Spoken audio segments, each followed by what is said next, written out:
Hi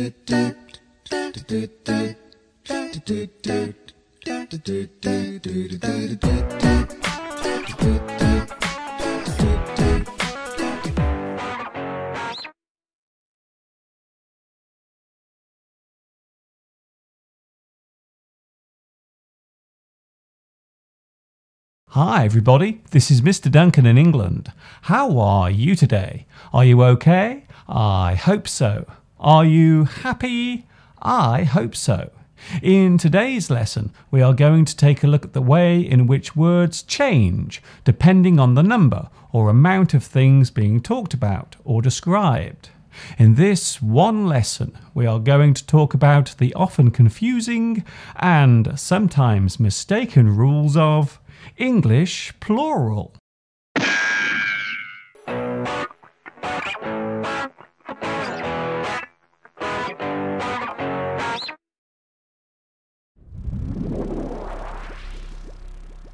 The word plural simply refers to a quantity of more than one. For one thing we say singular. A single thing is one. Of course, there are some exceptions to the rule of plural in English. For example, some words have no plural. This normally occurs with objects, but now I'm getting ahead of myself. So let's take a look at each plural rule individually, one by one. A plural is normally used with nouns, describing the number or quantity of something totaling more than one in a sentence is plural. There are 6 children playing in the garden. There were 7 leaders at the conference. You will notice that besides the use of numbers, there is also a change in the spelling of the nouns. So even if we quantify the amount with a number, the noun will still change in one way or another.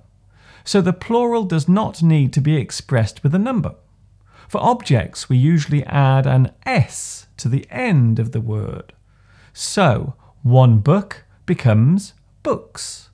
One cup becomes cups. One carrot becomes carrots.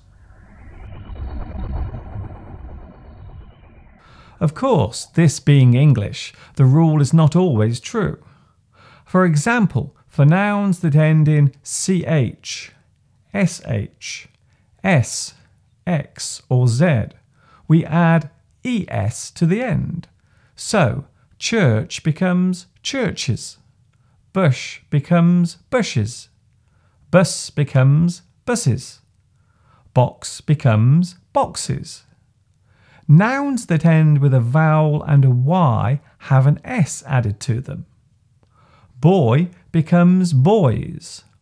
Toy becomes toys. Day becomes days. Key becomes keys.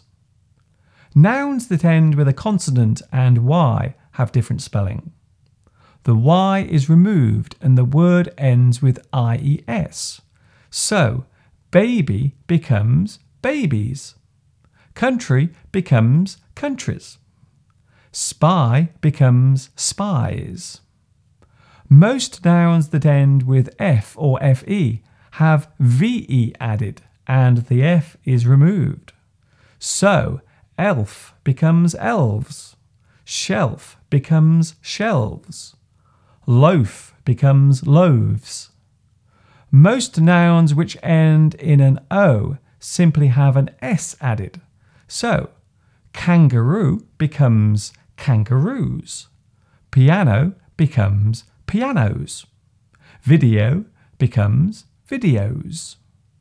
There are some exceptions to the O rule. For example, potato has an E added as well. So the plural of potato is potatoes. Hero becomes heroes. Volcano in its plural becomes volcanoes.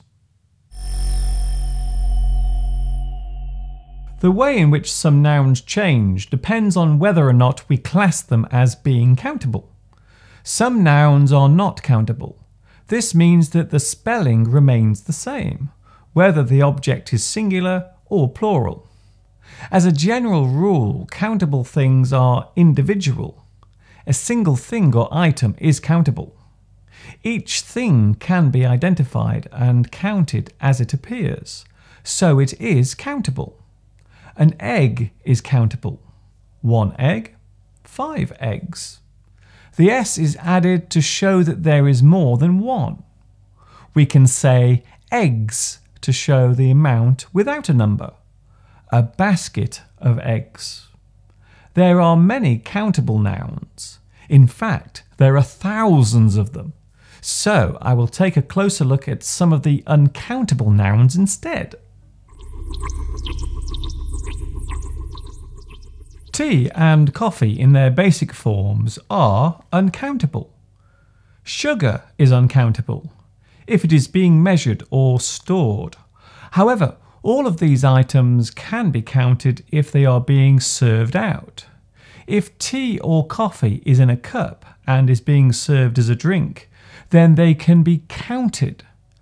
Can I have 3 teas and 4 coffees, please? The same applies to sugar. If sugar is being served, it can be counted. We can ask, how many sugars do you want in your tea? However, when milk is being served, it is not countable. How much milk do you take in your coffee? This is because liquid is always uncountable. Milk and water is uncountable. So is petrol and diesel. Even the steam produced by boiling water is uncountable. Other uncountable things include gas and air, although gas can be counted if we are talking about different types of gas at the same time. The Earth's atmosphere is made up of many gases. Some animals are uncountable. Sheep are uncountable. They cannot be expressed in the plural. 1 sheep, 2 sheep, 100 sheep.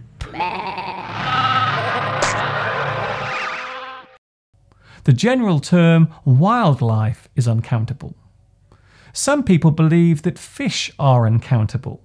However, this is not true. If we are talking about many different types of fish together, then we can say fishes.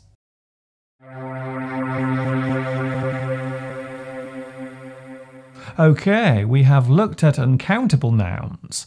Now we will look at those nouns that are only used as plural.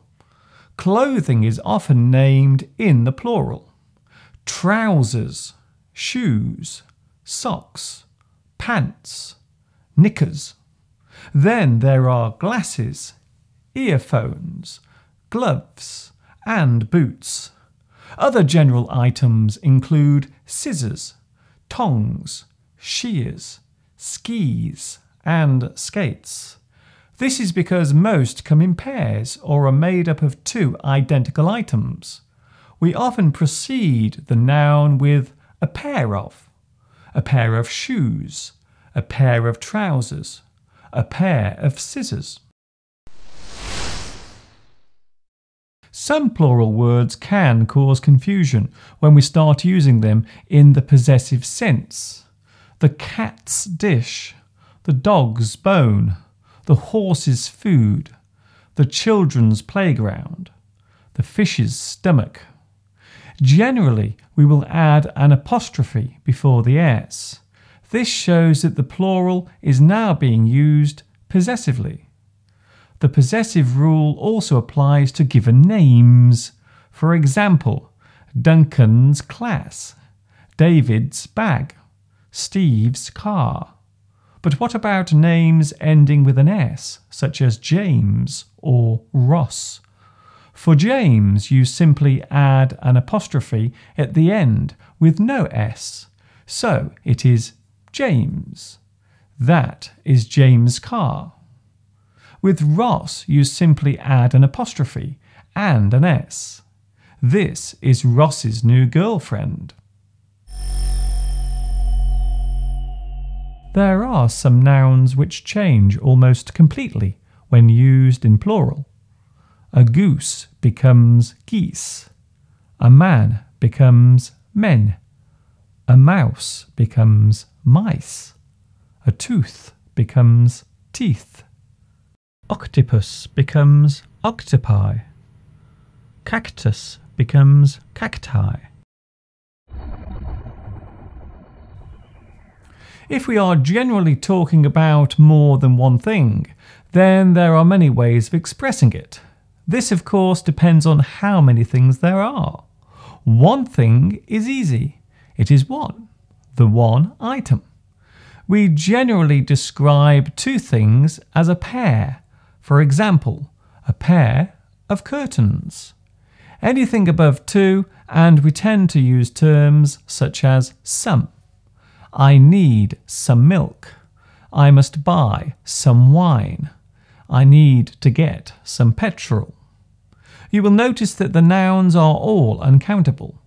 The most common quantities tend to involve uncountable nouns. Of course, there are exceptions. I need some batteries for my radio. I must buy some carrots and potatoes next week. There are other ways of expressing quantity, but we will save that for another lesson.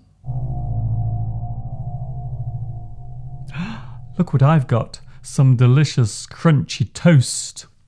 I hope this lesson, just like all my other lessons, has been useful, and I look forward to seeing you all again very, very soon. This is the one and only Mr. Duncan saying thank you all for watching me, teaching you, and of course, ta-ta for now.